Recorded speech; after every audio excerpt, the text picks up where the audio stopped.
ಭಾಗವತದ 3ನೇ ಸ್ಕಂದದ 2ನೇ ಅಧ್ಯಾಯದ 11ನೇ ಶ್ಲೋಕವನ್ನ ಇವತ್ತು ನೋಡಬೇಕು.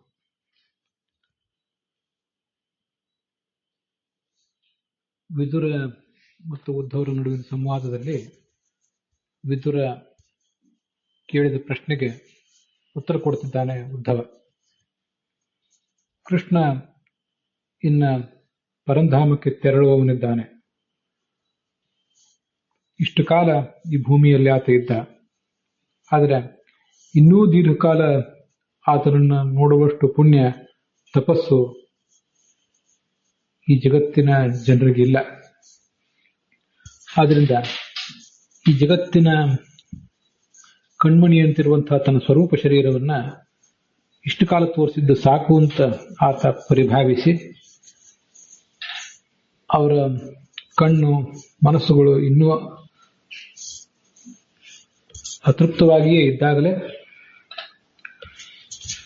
ತನ್ನ ದೇಹವನ್ನ, ತನ್ನ ಸ್ವರೂಪವನ್ನ ಆತ ಪರಂಧಾಮಕ್ಕೆ ತೆಗೆದುಕೊಂಡು ಹೋಗಲಿದ್ದಾನೆ. ತಾನು ಈ ಭೂಲೋಕದಲ್ಲಿರುವಷ್ಟು ಕಾಲವು ಮನುಷ್ಯರ ಲೀಲೆಯನ್ನ ಅನುಕರಿಸಬೇಕು ಅಂತ ಭಗವಂತ ಉದ್ದೇಶಿಸಿದ್ರಿಂದ ತನ್ನ ಯೋಗ ಬಲದಿಂದ ಕೃಷ್ಣ ತಾನೇ ಪ್ರಾದುರ್ಭಾವಗೊಳಿಸಿಕೊಂಡಂತಹ ರೂಪ. ಜಗತ್ತಿನಲ್ಲಿ ಇದ್ದಂಥ ಎಲ್ಲ ಸೌಂದರ್ಯಗಳ ಪರಾಕಾಷ್ಠೆ. ಮತ್ತೆ ಬೇರೆ ಆಭರಣಗಳನ್ನು ಧರಿಸಿ ಆತ ತನ್ನ ಸೌಂದರ್ಯವನ್ನು ಹೆಚ್ಚಿಸಿಕೊಳ್ಬೇಕಾಗಿಲ್ಲ. ಆಭರಣಗಳಿಗೆ ಈ ಅಂಗಾಂಗಗಳೇ, ಕೃಷ್ಣನ ಅಂಗಾಂಗಗಳು ಶೋಭೆ ತಂದು ಕೊಡ್ತವೆ. ಕೃಷ್ಣನ ಮೈಯಲ್ಲಿರುವುದರಿಂದ ಆಭರಣಗಳ ಚೆಲುವೇ ಹೆಚ್ಚಿದೆ ಹೊರತು ಆಭರಣಗಳನ್ನು ಹಾಕಿಕೊಂಡು ಕೃಷ್ಣ ತನ್ನ ಸೌಂದರ್ಯವನ್ನು ಹೆಚ್ಚಿಸಿಕೊಳ್ಬೇಕಾದ ಅಗತ್ಯ ಇಲ್ಲ. ಅದು ಆ ಕೃಷ್ಣನಿಗೂ ವಿಸ್ಮಯಕಾರಿಯೇ.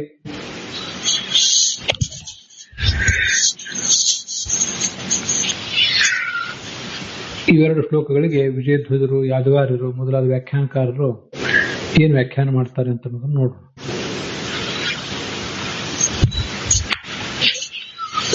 ವಿಜಯಧ್ವಜರು ಹೇಳ್ತಾರೆ, ಕೃಷ್ಣನ ಜೊತೆಗಿದ್ದಂಥವರು ಈ ಜನ್ಮದಲ್ಲಿ ತಪಸ್ ಮಾಡಿಲ್ಲ ಅಷ್ಟೇ, ಹಿಂದಿನ ಜನ್ಮದಲ್ಲಿ ತಪಸ್ ಮಾಡಿದ್ರು ಅಂತ ಅಭಿಪ್ರಾಯ ಪಡ್ತಾರೆ. ಈ ಜನ್ಮದಲ್ಲಿ ತಪಸ್ ಮಾಡಿದ್ರೆ ಅವನ ಸಹವಾಸ ಅವ್ರಿಗೆ ಇನ್ನೂ ಹೆಚ್ಚು ಸಿಕ್ತಿತ್ತು. ಅಷ್ಟು ಸಿಕ್ಕಿಲ್ಲ, ಯಾಕೆಂದ್ರೆ ಈ ಜನ್ಮದಲ್ಲಿ ಅಂತ ತಪಸ್ಸು ಅವ್ರು ಮಾಡಿಲ್ಲ. ಸಬಿಂಬಂ ಶ್ಲೋಕದಲ್ಲಿ ಶಬ್ದ ಇದೆ, ಅದಕ್ಕೆ ಜ್ಞಾನಾನಂದ ಸ್ವರೂಪವಾದ ತನ್ನ ಪ್ರತಿಮೆ ಅಂತ ಹೀಗೆ ಅರ್ಥ ಮಾಡ್ತಾರೆ. ಹೀಗೆ ಜ್ಞಾನಿಗಳಿಗೆ ಭಗವಂತನ ರೂಪವೇ ಕಾಣಿಸ್ತದೆ. ಜ್ಞಾನಿಗಳಲ್ಲದೇ ಇದ್ದವರಿಗೆ ಭಗವಂತನ ಸಾಕ್ಷಾತ್ ರೂಪ ಕಾಣುವುದಿಲ್ಲ, ಹೊರತು ಅವನ ಪ್ರಾಕೃತವಾದ ಪ್ರತಿಮೆಗಳು ಮಾತ್ರ ಕಾಣುತ್ತವೆ. ಲೋಕಲೋಚನ ಅಂತಂದ್ರೆ ಯಾವ ಸುಂದರವಾದ ಈ ರೂಪದಲ್ಲಿ ಜಗತ್ತಿನ ಕಣ್ಗಳೆಲ್ಲ ನೆಟ್ಟಿವೆಯೋ ಆ ರೂಪ ಅಂತ ತಾತ್ಪರ್ಯ. ಅಥವಾ ಲೋಕಕ್ಕೆ ರಂಜನೆಯನ್ನು ಮಾಡಿದ ರೂಪ ಅಂತನೂ ಅರ್ಥ ಆಗಬಹುದು. ಸರ್ವದಾ ದರ್ಶನ ಸಾಧನಂ ತಪ್ತಂ ನ ತಪಃ ಏಹಿ ಅಂತ ಇದು ಯಾದವಾರ್ಯರು ಬರೆಯುವ ಅರ್ಥ. ನಮ್ಮ ಗುರುಗಳು ಪುರಾಣಿಕಾಚಾರ್ಯರು ಕನ್ನಡದಲ್ಲಿ ಅದನ್ನೇ ಅನುವಾದಿಸಿದ್ದಾರೆ. ಸದಾ ಕೃಷ್ಣನನ್ನೇ ನೋಡ್ತಿರುವಷ್ಟು ಪುಣ್ಯವನ್ನ ಈ ಲೋಕದ ಜನ ಮಾಡಿಲ್ಲ. ಆದ್ದರಿಂದ ಇಲ್ಲಿಯವರೆಗೆ ತನ್ನ ರೂಪವನ್ನು ತೋರಿಸಿದ್ದು ಸಾಕು ಅಂತ ಭಾವಿಸಿ ಆತ ಹೊರಟ ಅವತಾರ ಪರಿಸಮಾಪ್ತಿ ಮಾಡ್ತಿದ್ದಾನೆ ಅಂತ ಅವರ ಅಭಿಪ್ರಾಯ. ಮುಂದೆ ಹೋಗುವವನಿದ್ದಾನೆ ಕೃಷ್ಣ, ಈಗೆಲ್ಲಿ ಇನ್ನೂ ಹೋಗಿಲ್ಲ. ಆದ್ರಿಂದ ಶ್ಲೋಕದಲ್ಲಿ ಏನೋ ಭೂತಕಾಲ ಇದೆ. ಭೂತಕಾಲವನ್ನು ಹೊಂದಿಸುವುದು ಹೇಗೆ? ಇದಿನ್ನೂ 26 ವರ್ಷಗಳ ನಂತರ ನಡೆಯುವಂತಹ ಕಾರ್ಯ. ಇದನ್ನು ಹೇಗೆ ಹೊಂದಿಸುವುದು ಅಂದ್ರೆ, ಏಷ್ಯತ್ತು ನಿಶ್ಚಿತಂ ಯತ್ ಅತೀತತ್ವೇನ ಭಣ್ಯತೆ ಅಂತ ಹೀಗೆ ಆಚಾರ್ಯರೇ ಹೇಳಿದ ಮಾತು ಒಂದಿದೆ. ಮುಂದೆ ಆಗುವ ಮಾತು, ಆದರೆ ಅದು ನಿಶ್ಚಿತ, ಆಗುವುದು ನಿಶ್ಚಿತ ಅಂತಿದ್ದಾಗ ಅದನ್ನ ಆಗಿಯೇ ಹೋಯಿತು ಅಂತ ಭೂತಕಾಲದ ಶಬ್ದಗಳೊಂದಿಗೆ ಬಳಸ್ತಾರೆ. ಆದ್ರಿಂದ ಹೀಗೆ ಅರ್ಥ ಮಾಡ್ಲಿಕ್ಕೆ ಏನು ತೊಂದರೆ ಇಲ್ಲ ಅಂತ ಅಭಿಪ್ರಾಯ. ಈಗಾಗಲೇ ಭಗವಂತ ತನ್ನ ಅವತಾರವನ್ನು ಪರಿಸಮಾಪ್ತ ಮಾಡಬೇಕು ಅಂತ ನಿಶ್ಚಯಿಸಿರುವುದರಿಂದ, ನಿಶ್ಚಿತವೇ ಆಗಿರುವುದರಿಂದ ಆಗಿಯೇ ಹೋಯಿತು ಅಂತ ಭೂತಕಾಲದ ಮಾತನ್ನ ಇಲ್ಲಿ ಶ್ಲೋಕದಲ್ಲಿ ಹೇಳ್ತಿದ್ದಾರೆ. ಇಲ್ಲಿ ಯಾದವಾರ್ಯರು ಏಷ್ಯತ್ತು ನಿಶ್ಚಿತಂ ಯತ್ತತ್ ಅಂತ ಏನು ಶ್ಲೋಕ ಹೇಳಿದ್ದಾರೆ, ಇದು ಇಲ್ಲೇ ಮುಂದೆ ಭಾಗವತದ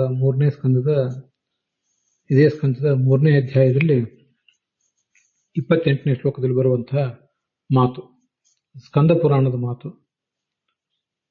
ಅದನ್ನ ಯಾದವಾರ್ಯರು ಮೊದಲೇ ತಗೊಂಡಿದ್ದಾರೆ. ಆ ಪ್ರಸಂಗದಲ್ಲಿ ನಾವು ಮತ್ತೊಮ್ಮೆ ಅದನ್ನ ನೋಡೋರಿದ್ದೇವೆ. ಮುಂದಿನ ಶ್ಲೋಕದಲ್ಲಿ ಸೌಭಗರ್ಧಿ ಅಂತಿದೆ. ಸೌಭಗ ಅಂದ್ರೆ ಸೌಂದರ್ಯ, ಅದರ ವೃದ್ಧಿ ಅಂದ್ರೆ ಸಮೃದ್ಧಿ ಅಂತ ಹೀಗರ್ಥ. ಅದರ ಪರಂಪದ ಅತ್ಯಂತ ಪರಾಕಾಷ್ಠೆ ಅಂತ ಅದರ ತಾತ್ಪರ್ಯ. ಸ್ವಸ್ಯ ಕೃಷ್ಣನಿಗೂ ಕೂಡ ಅದು ಆಶ್ಚರ್ಯಕರವಾದ್ದು ಈ ಸ್ವರೂಪ ಅಂತ ಹಾಗೆ ಬರೆದಿದ್ದಾರೆ ವಿಜಯಧ್ವಜರು. ಮತ್ತೆ ಯಾದವಾರ್ಯರು ಕೂಡ ಹಾಗೆ ಬರೆದಿದ್ದಾರೆ, ಸ್ವಸ್ಯಾಪಿ ವಿಸ್ಮಾಪನಂ ವಿಸ್ಮಯಕರಂ ಅಂತ. ಅದಕ್ಕೆ ನಮ್ಮ ಗುರುಗಳು ಪುರಾಣಿಕಾಚಾರ್ಯರು ಅಡಿಟಿಪುಡಿಯಲ್ಲಿ ಹೀಗೆ ಬರೆದಿದ್ದಾರೆ. ಅದೇನು ಭಾಗವತ ತಾತ್ಪರ್ಯದಲ್ಲಿ ಬಂದಿರುವಂತಹ ವಿಚಾರ ಅಲ್ಲ. ಮತ್ತೆ ಯಾವುದೇ ಟಿಪ್ಪಣಿಕಾರರು ಹೇಳಿದ ವಿಷಯವೂ ಅದಲ್ಲ.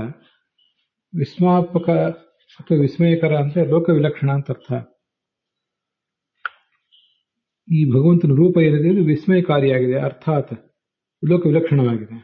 ಲೋಕ ವಿಲಕ್ಷಣವಾದ ತನ್ನ ರೂಪವನ್ನು ಅವನು ಕೂಡ ಲೋಕ ವಿಲಕ್ಷಣ ಅಂತಲೇ ತಿಳಿದಿದ್ದಾನೆ. ವಸ್ತುಸ್ಥಿತಿಯನ್ನು ಗ್ರಹಿಸುವುದೇ ಅವನ ಜ್ಞಾನ. ಇದು ಜಗತ್ತಿನ ಎಲ್ಲ ಜನರಿಗೂ ಆಶ್ಚರ್ಯಕರವಾಗಿದೆ. ಆಶ್ಚರ್ಯಕರವಾಗಿದೆ ಅನ್ನುವುದು ಯಥಾರ್ಥ ಸಂಗತಿ. ಅದನ್ನು ಇವನು ಕೂಡ ಹಾಗೆ ತಿಳಿದಿದ್ದಾನೆ, ತಾನೂ ಹಾಗೆ ತಿಳಿದಿದ್ದಾನೆ. ತನ್ನ ಸ್ವರೂಪದ ಮಹತ್ವ ಆತನಿಗೆ ಗೊತ್ತಿದೆ, ಅದರ ಸೌಂದರ್ಯ, ಅದರ ಗುಣಶಾಲಿತ್ವ ಅದೆಲ್ಲ ಅವನಿಗೆ ಗೊತ್ತಿದೆ. ಆದ್ದರಿಂದ ಭಗವಂತನ ಲೋಕವಿಲಕ್ಷಣವಾದ ಈ ಶರೀರವನ್ನ ತಾನೂ ಕೂಡ ಲೋಕವಿಲಕ್ಷಣ ಅಂತಲೇ ತಿಳಿದಿದ್ದಾನೆ ಅಂತ ಆ ವಿಸ್ಮಾಪನಂ ಅಂತ ಅನ್ನೋದಕ್ಕೆ ಅರ್ಥ ಅಂತ ಬರೆದಿದ್ದಾರೆ. ಈ ಶ್ಲೋಕಗಳಿಗೆ ಬೇರೆ ವ್ಯಾಖ್ಯಾನಕಾರರು ವಿಶೇಷ ವಿಷಯಗಳನ್ನೇನು ಬರೆದಿಲ್ಲ. ಹೀಗೆ 12ನೇ ಶ್ಲೋಕದ ವಿವರದೊಂದಿಗೆ ಇವತ್ತಿನ ಈ ಭಾಗ ಸಮಾಪ್ತ ಆಗಿದೆ.